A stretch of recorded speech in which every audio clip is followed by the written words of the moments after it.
I'd like to welcome Dana Colarulli, who is Director of the Office of Governmental Affairs at the United States Patent and Trademark Office. Dana is an expert on the Capitol Hill matters related to intellectual property and will be guiding us today in preparations for our congressional meetings in support of the National Academy of Inventors being granted federal charter. Great. Hi, Dana. Hi there. How are you? Good morning. It's great to see you. Good to see you. Well, I'm happy Paul asked me to kind of jump right in.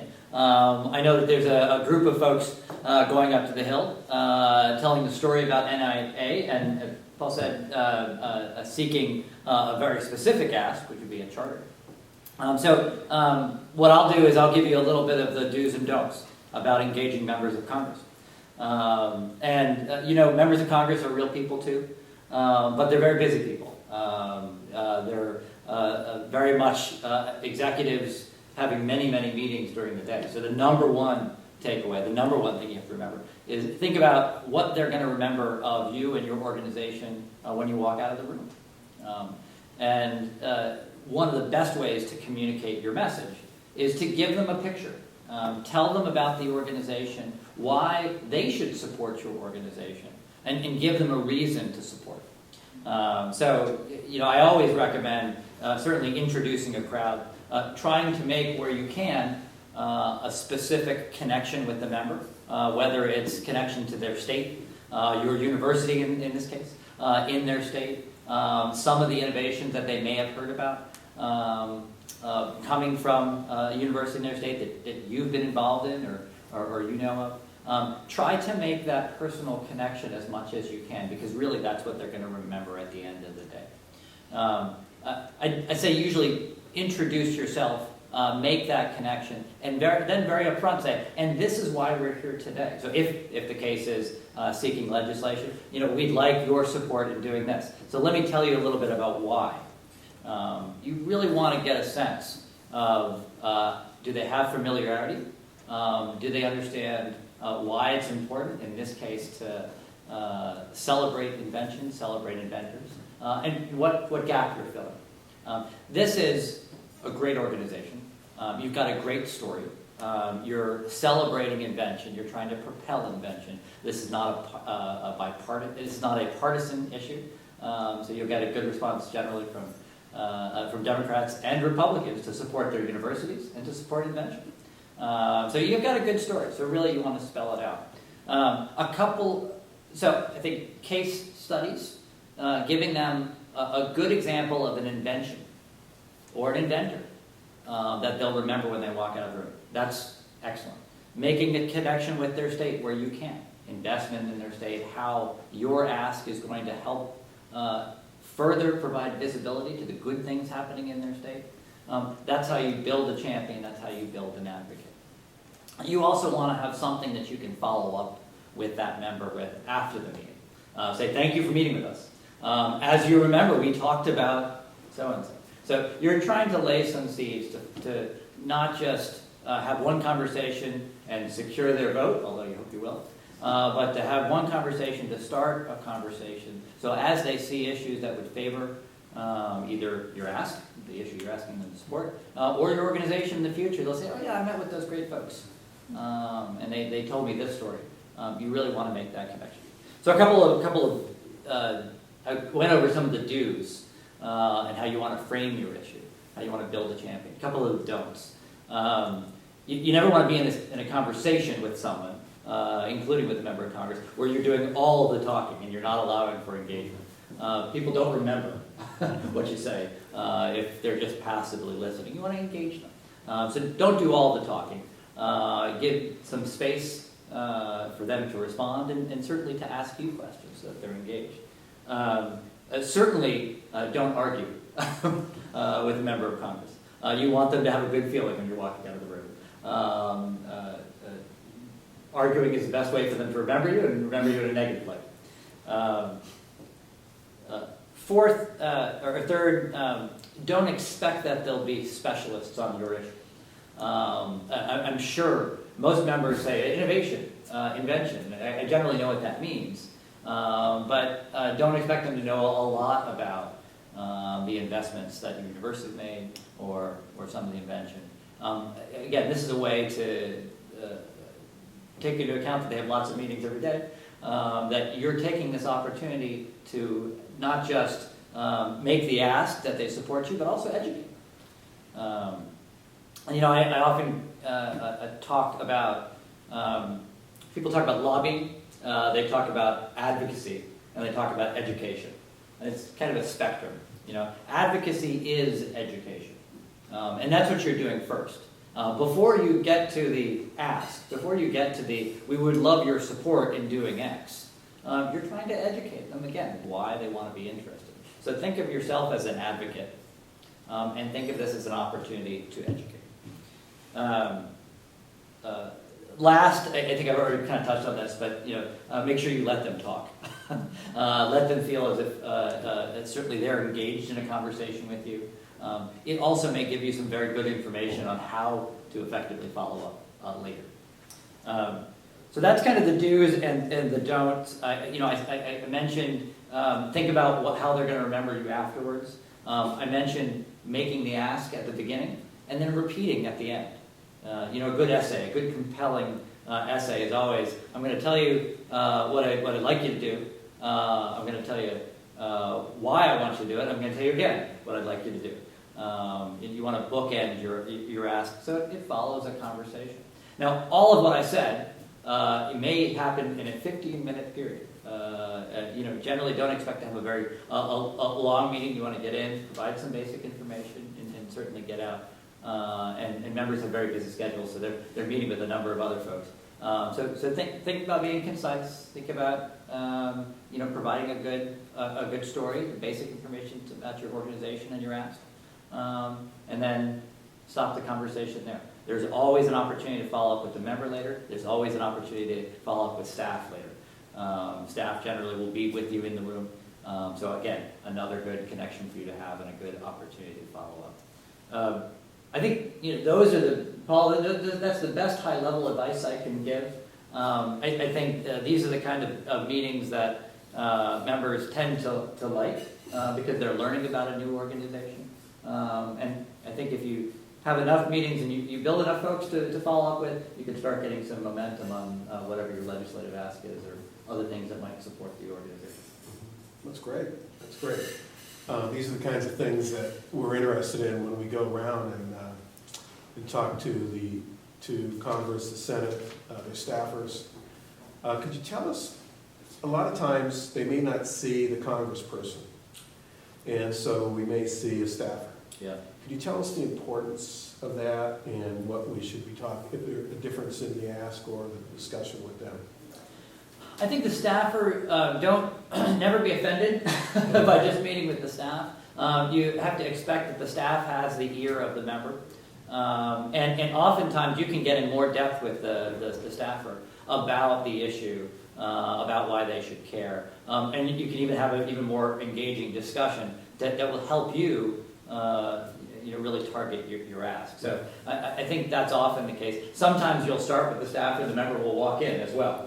So that will happen as well. You're managing very busy schedules. So I think the ask is no different.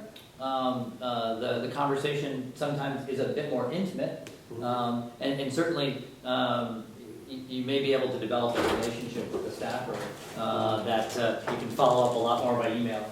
You can really kind of further your ask. So I think that good meetings with staff and meetings with good staff are, I think, critical to any type of grassroots session. Okay, great. So Dana, thank you. We also have with us, we have Rob Duncan, and who's Vice President of Research at Texas Tech, right? And Richard Malsby, who is past Associate Commissioner in the Patent Office, the U.S. Patent Office. And so what are some of the other things that we should be thinking about and asking Dana about to help in educating our folks? Well, we have the series of questions and answers that we prepared, and I don't know, do you have any thoughts on those, Dana? Yeah, well, the question and the answer, Richard was kind enough to share with me. You're going to go right to the ask. I think they're good informational. It's a great leave behind with staff, certainly. And it may be a leave behind. It may be, really go through the conversations, and we have this paper to remind you of our conversation. It's always helpful, because, when you're in the discussion, you want to have a discussion, not have them trying to catch up on what's on the paper. I do think, I said this to Richard yesterday, you do want to give them a basis. You want to talk about the organization and talk about the scope of the organization so that you give them some flexibility. If at the end of the day they can't support your legislative ask, there may be other ways that they can help support you. So you want to give them the flexibility of that as well. So probably a little intro first. But the Q&A is good once you trigger their interest. Once you get them to say, okay, well, this does sound like something I might want to support. At least you're prompting them with the questions that are logical. I thought the one page was good. As far as follow-up, what do you recommend? What's the protocol to follow up after meetings?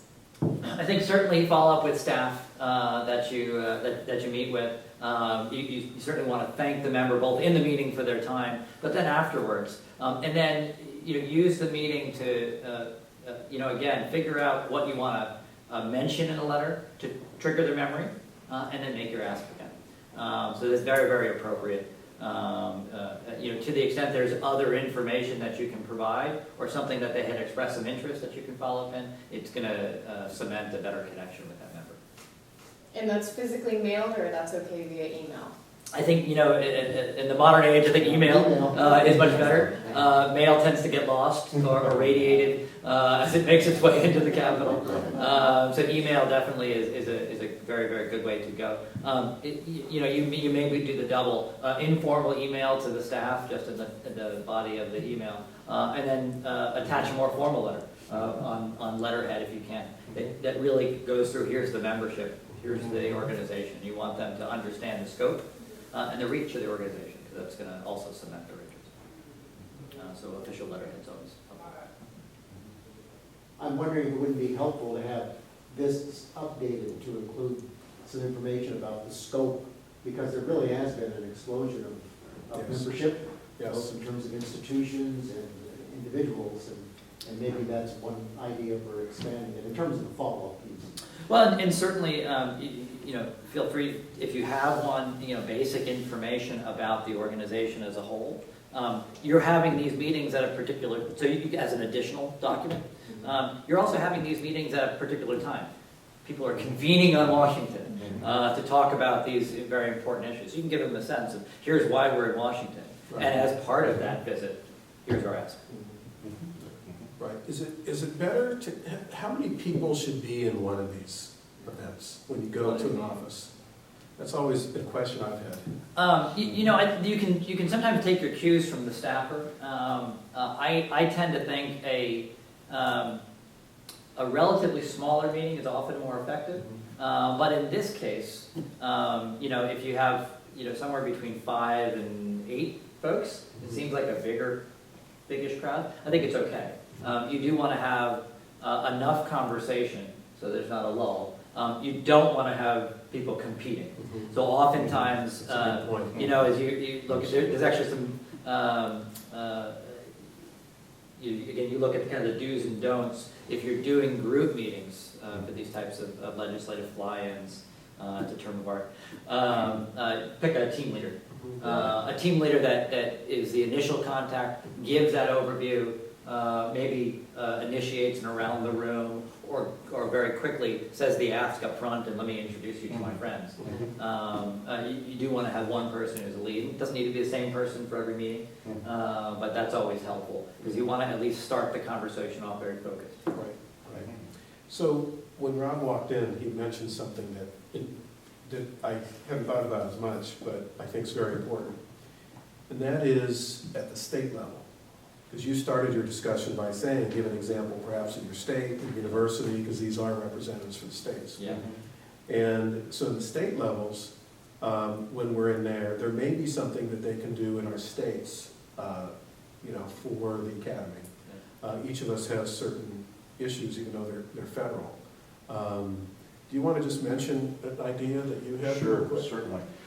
In Texas, we have this group called TAMIST, and the acronym might be a challenge, but I think it's the Texas Academy of Medicine, Engineering, and Science.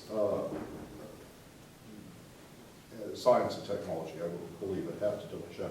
But the point, though, is that every member of the National Academies and every Nobel laureate is automatically a member of TANIST. And then those of us who hold administrative positions in research and our presidents and provosts, we're typically kind of adjunct or ex officio members. And so this has really been a very valuable opportunity across Texas to really bolster our base. But the interesting thing is that O'Donnell Awards are the top prizes for emerging scientists across the state. There's one in medicine, engineering, and one in science.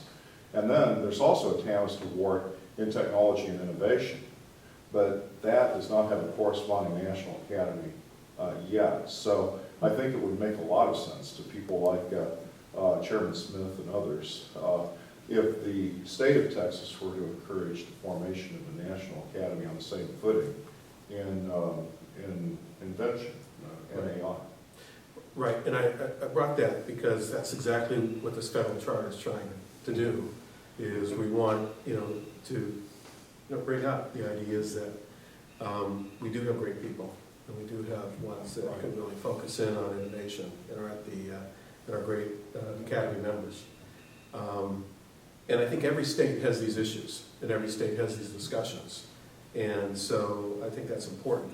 Do you find that they tend to look for state issues that they can get involved with as well, or? I think it's the easiest, a couple things. It's one, the easiest way for them to make a connection. They see themselves as the chief advocate for the state, all the things that are going on in the state, to the extent they're learning about a new aspect of something happening within their borders. It's always, it'll pique their interest and always something interesting.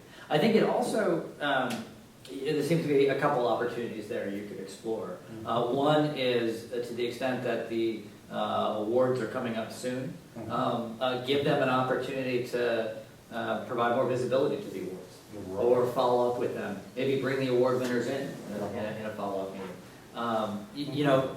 Either with the member or with the staff afterwards. Social media is actually very, very important. So a very easy ask is if there's the awards that are given, ask them, could you give some, send out a press release to help us raise some visibility, or even tweet. It's an easy, a low burden ask to make, and something they probably will be able to follow up on. So I think you should look for some of those opportunities as well, just to provide more visibility to what you.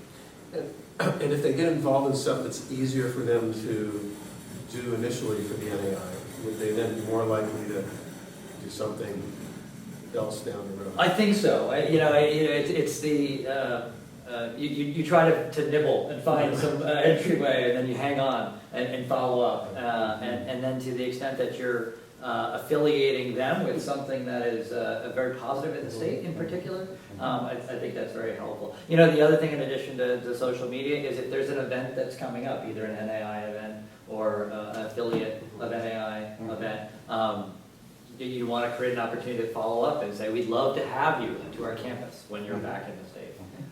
Recess times are a great opportunity to do that. Certainly the August timeframe, most members will be back in their states. I'm wondering too, what you, Dana, I don't know at the Patent and Trademark Office, we've ever done this much, where we would meet with them in their district offices. But it seems to me that in a way that might be a more productive meeting, because, we'll go up there this afternoon, and who knows, there's a quorum call, and if there would be more focused in their district office. And especially if you're meeting with staff, that's a good follow-up. I know we weren't able to meet with the member today. I hope we could set up something in state. We'd love to bring a delegation and have a further conversation. That allows the staff to kind of give them a way to brief the member and do a follow-up meeting. So I think that certainly is a good, a good follow-up. About 3 years ago, when I was Vice Chancellor for Research at the University of Missouri, we were asked by the then Undersecretary who oversaw USPTO for the Department of Commerce to participate in brown bag lunches with patent examiners, especially in areas that are emerging or where this was part of the patent examiners' continuing education. And of course, our top faculty at the University of Missouri in emerging areas would like to jump at the opportunity, and in fact did. Yeah. But this might be a role for NAI, our fellows, because across the United States, we have fellows with expertise in absolutely every area, I think. Yeah, we have, This probably would be interesting. that's absolutely the case, I think. We haven't talked about a lot at state levels, but periodically at the USPTO in Alexandria, when some folks, fellows come there, the USPTO's wanted them to give a lecture to patent examiners. Yep. And so that is available. We've had a few do that in the past. Yeah, I mean, putting my hat back on as chief governmental advocate for the PTO, we certainly encourage that. And we have a number of companies that will come in and do that. I think if NAI could develop a roundtable too, in Alexandria or in one of the regional offices that we have. We have a program called the Patent Examiner Technical Training Program, which is the formal name for this, where we'll invite people into the office, any one of the offices, to come and do a roundtable, and we'll video it out to the examiners in that technology area that might be interested. And in the increasing frequency that we've been able to do that, the increasing locations, whether in Silicon Valley, Detroit, Denver, or Dallas, it's really allowed us to keep our examiners up to date and really engage with people working on the technologies that they're reviewing every day. It reduces the inefficiency of reviewing some of the prior art sometimes, or at least where to look first. Right. Well, I think we've had a good discussion. I think that with your help, I think everyone that sees this will now at least have the basics for going in and talking. And so thank you so much. Absolutely. Well, I hope I've been helpful. NAI is a great organization. I think sometimes it's important just to get your message across clearly. So I wish you all the luck. Thanks. Thanks a lot, right now. Very good, thanks.